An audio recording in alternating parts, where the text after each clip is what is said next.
ভারপ্রাপ্ত চেয়ারম্যান তারেক রহমান সাহেব যখন দেশে ফিরলেন, উনি বললেন আই হ্যাভ এ প্ল্যান। উনি নির্বাচনের আগে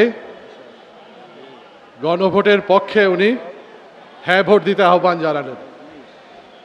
যদিও বিএনপির অনেক নেতৃবৃন্দ তলে তলে না ভোটের প্রচারণা করেছে। We also have a plan.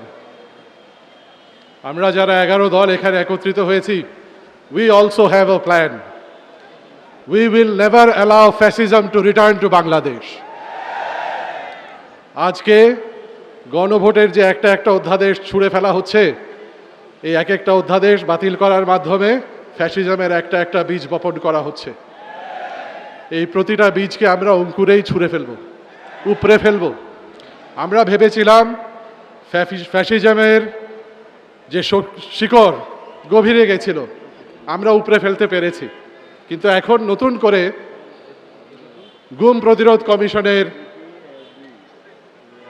যে প্রস্তাব, সেটা বাদ করা হচ্ছে। বিচারক নিয়োগ প্রক্রিয়ার সংবিধান অধ্যাদেশ বাদ করা হচ্ছে। এগুলোর মাধ্যমে একটা একটা করে ফ্যাসিজমের বীজ বপন করা হচ্ছে। এগুলো অঙ্কুরেই আমরা তুলে ফেলব। আপনারা সাথে থাকবেন। জনগণকে সতর্ক থাকতে হবে। বাংলাদেশের স্বাধীনতা এবং সার্বভৌমত্ব হুমকির সম্মুখীন। আমি মনে করিয়ে দিতে চাই, 1996 সালের ফেব্রুয়ারিতেও একটি নির্বাচন হয়েছিল। বিএনপি সরকার নির্বাচিত হয়ে গণরায়ের বিরুদ্ধে গিয়ে তারা 4 মাস সরকার চালিয়েছিলেন। 30 বছর পর 26 ফেব্রুয়ারির নির্বাচন যেন এর পুনরাবৃত্তি না হয়। গণরায়কে মেনে নিন, জনগণের আমানতের খেয়ানত করবেন না।